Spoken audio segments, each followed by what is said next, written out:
এই যে এটা আপনার? অনেক সময় আমার জিনিসগুলো আমাকে না বলে উড়ে যায়। যদি সবকিছুই আপনার মতো সুন্দর হতো তাহলে উঠলেও সমস্যা ছিল না।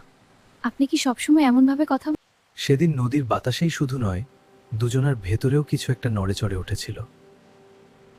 তুই তো আজকাল খুব চুপচাপ, কি ব্যাপার?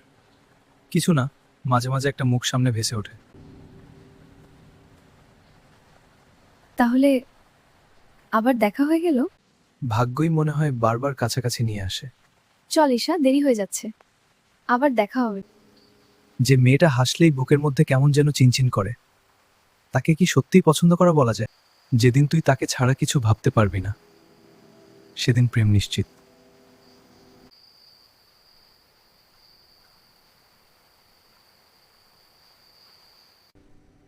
কেন জানি না, ছেলেটার চোখের দিকে তাকালে মনে হয় অনেক দিন ধরে তাকে চিনি। ঈশা, তোমাকে একটা কথা বলবো। হুম, বলুন। মানে ওই মানে ওই তোমার হাসিটা খুব ভালো লাগে। বলতে পারেন, আপনার কথা শুনতে ভালোই লাগে। এইটুকুর জন্য এত নার্ভাস? আমি আমি তো এত নার্ভাস? আরমান নাকি সব মেয়েকেই এমন কথা বলে। আরমান কি আসলেই আমার সাথে চিট করছে? মনে হয় পুরুষ মানুষ সবাই এমন। আপনি কেন আমার কাছে বিশেষ কেউ হবেন? আপনি তো সবার কাছেই বিশেষ ব্যক্তি। আমি এমনটা কখনো থাক, আপনার সাথে কথা নাই। ঈশা, ভুল হয়েছে। আরমান ওসব কিছু কখনো বলেনি। তোর মন বোঝার জন্য বলেছি মাত্র। সে শুধু তোমাকেই পছন্দ করে।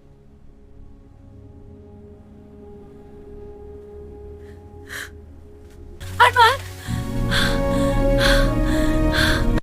আমি ভুল বুঝেছি। তোমাকে হারানোর ভয়টা বুঝেছি আজ। তোমাকে ছাড়া কিছুই পূর্ণ লাগে না।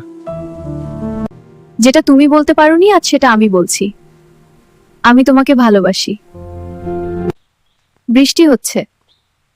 এটা কি সত্যি? হ্যাঁ। ঈশা, তুমি এলে বলেই আমার পৃথিবী আজ পূর্ণ হলো। প্রতিদিন প্রতি রাত একটাই মনে হতো। তাহলে আজ থেকে চিরদিন আমি তোমারই। Thank you for watching.